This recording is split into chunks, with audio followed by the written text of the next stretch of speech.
তো অসাধারণই লাগে সব, ঠিকই আছে, অসাধারণ ছাড়া কোনো সাধারণ কিছু নাই। আমরা বেরিয়ে পড়লাম সুইকিমের উদ্দেশ্যে। আমরা কিছু খলখল করলো, কিভাবে এক পায়ে রাজি হয় এইভাবে। হ্যালো বন্ধুরা, welcome back my channel KV blogs. কেমন আছো বন্ধুরা? আশা করছি ভালো আছো। তোমরা দেখে বুঝেই গেছো ঠান্ডা ট্রিপ। আজ 7 জানুয়ারি 2025। জানুয়ারি মাসে কেমন ঠান্ডা পড়ে এটা আমরা সবাই জানি। ভাবলাম একটা ছোট্ট ট্রিপ করে আজকে ঠান্ডা ট্রিপে যাচ্ছি আমরা চুইকিম। আগ্রাগড় থেকে চুইকিম যাওয়ার রাস্তায় যে ফ্লাইওভারগুলো হচ্ছে অসাধারণ বানাচ্ছে। তোমরা দেখতে থাকো কেভি ব্লগস, সঙ্গে থাকো কেভি ব্লগসের। এটা হচ্ছে আমার বাড়িতে ঢোকার রাস্তা। এন্ট্রি পয়েন্টটা দেখো বন্ধুরা, সুন্দর ফুলের গাছ, পাশে আম গাছ, সামনে কাঁঠাল বাগান, সরষের ফুল ফুটে আছে। তুমি কি রেডি হয়ে গেছো? ঘুরতে যেতে বল এক পায়ে রাজি রাজি। কিভাবে এক পায়ে রাজি হয়? এইভাবে এক পায়ে রাজি নাকি?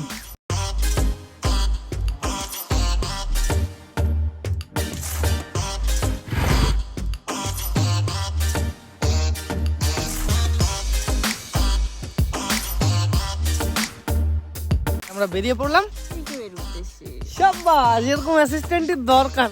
অর্ধেক কথা বলবো, বাকিটা বলে দিবে।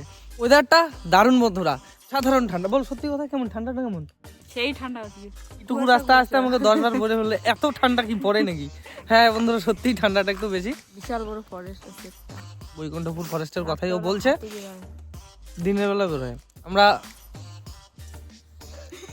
কিছু খড়খড় করলো, দেখলাম দুজনেই সিকিমের যে সুন্দর সুন্দর ব্রিজ গুলো ফটো ভিডিও দেখেছো। আমি তোমাদের কাছে পুরো রাস্তাটা দেখাবো। এটা বেশি দূরে নয় বন্ধুরা, তোমরা যারা যারা যেতে চাও এই ভিডিওটা দেখতে থাকো, অবশ্যই রাস্তাটা পুরোটা বুঝে যাবে। আর আমি যাবো আজকে শর্টকাট রাস্তা আছে, সেই শর্টকাট রাস্তাটা দিয়ে।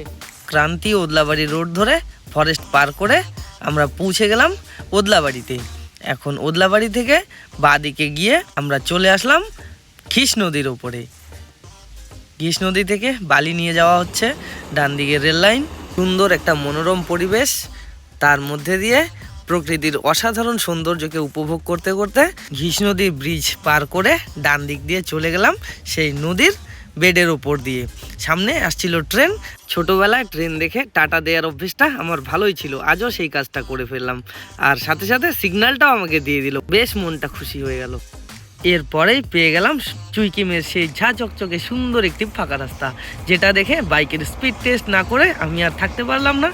স্পিড টেস্টে আমার বাইক সাকসেস। 6, 7, 8, 9, 10 পর্যন্ত চলে যাচ্ছিল, আর আমি বাইকটাকে চালিয়েও হেভি মজা পাচ্ছিলাম। আর এভাবেই এক স্পিডে পৌঁছে গেলাম চুইকিম ব্রিজে। দেখে নাও তোমরা, এটাই চুইকিম ব্রিজ বন্ধুরা। দিকে হচ্ছে রাস্তার কাজ, আর সুন্দর এই রাস্তা দেখে আমার মনটা আনন্দে ভরে উঠছিল। যারা যারা বাইক চালাও অবশ্যই ফিলটা করতে পারছো। এই টার্নগুলো আমি নিচ্ছিলাম মোটামুটি 60, 67, 68, 70 পর্যন্ত, তো সেটার ফিলটা আমি করতে পারছিলাম।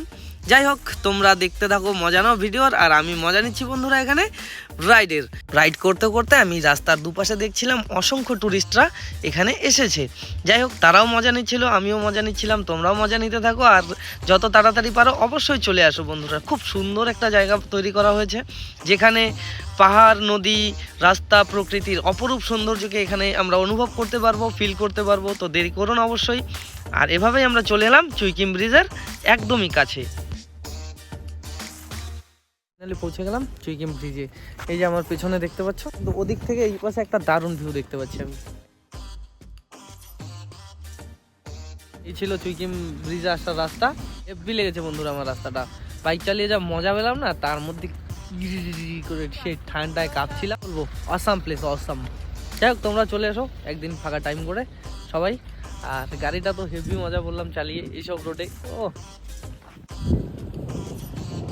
এখান থেকে দেখতে পাচ্ছি আমরা খুব সুন্দর একটা ভিউ।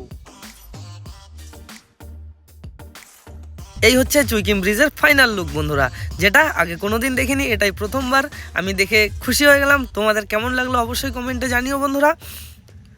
আর আমি যেটা মনে করছি, এটা আমাদের ভারতবর্ষ বা আমাদের টোটাল এই ওয়েস্ট বেঙ্গলের মধ্যে ফার্স্ট লুপ ব্রিজ। এই ব্রিজটাকে বলা হচ্ছে লুপ ব্রিজ, যেটা দেখে তোমাদের অবশ্যই ভালো লাগবে। আর প্লেসটা তো এখানকার অসাধারণ।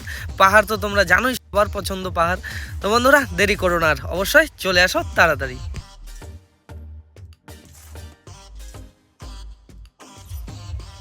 ব্রিজ পার করে একটু এগিয়ে যেতেই আমার খোয়া গেল 1000 টাকা। বাইক নিয়ে কেদারনাথ পর্যন্ত ট্রিপ করে আসি। একটা হেলমেটে ছোট করে দিয়ে দিচ্ছে কি দিল? ম্যাডাম, ডবল হেলমেট লাগবে তো পারো। তো আগেই আমি দাঁড়িয়েছিলাম পুলিশগুলোতে, একজন দৌড়ে আসলো, বলছে বাড়ি কোথায়। তো আমি বললাম স্যার এখানে লোকালেরই। বলে তোমার গাড়ির নাম্বার? তো বললাম স্যার নাম্বার তো এখনো হয়নি। Thank you. এখান থেকে আরেকজন আসলো, সে এসে পেছনে টিসি নাম্বারটা আছে সেটা ছবি তুলে নিয়ে বলছে ম্যাডামের জন্য একটা ছোট্ট করে দিই। তা আমি বুঝলাম না কি ছোট্ট করে দিবে। বললাম আমি ছোট্ট করে মানে, বললো 1000 টাকার একটা কেস দিই। এই চুইকিম ব্রিজে ঘুরতে এসে বন্ধুরা আবার 1000 টাকা খেয়ে গেলাম। ভাল লাগলো প্রথম দিনটাই। এই যে এটা চেংড়ির জন্য হেলমেট পরে না। আর সেই ঠান্ডার মধ্যে চায়ের চুমুকটা বললাম যে স্যার এতটুকুর মধ্যে কি আর কেস দিবেন, দিতে হবে না। বলে স্যারের সাথে কথা বলো। আর ভাবলাম যে ভেজালে আমি যেতে রাজি না, আপনার কাম বানতা তো ভার মে যায় জানতা, তোদের যা মর্জি করে ফেল। 1000 টাকা তো দিব 5 বছর পর, কোনোদিন হলে দিব, না হলে নেই। তোমরা ওদের টেনশন নিয়ে নাও বন্ধুরা, যদি 200-500 টাকার কেস দিতে চাই দিয়ে দাও, কোনো ব্যাপার না। ভালো লাগলো তোমার ঠান্ডার টুরটা, তাই বলো? অসাধারণ। তো অসাধারণই লাগে সব, ঠিকই আছে। অসাধারণ ছাড়া কোনো সাধারণ কিছু নাই, সব সব অসাধারণ। এখন আমি বসে পড়েছি নিচে মোমোর প্লেট নিয়ে, এই লাল লাল সস দিয়ে মোমো একটা মাইন্ড ব্লোয়িং।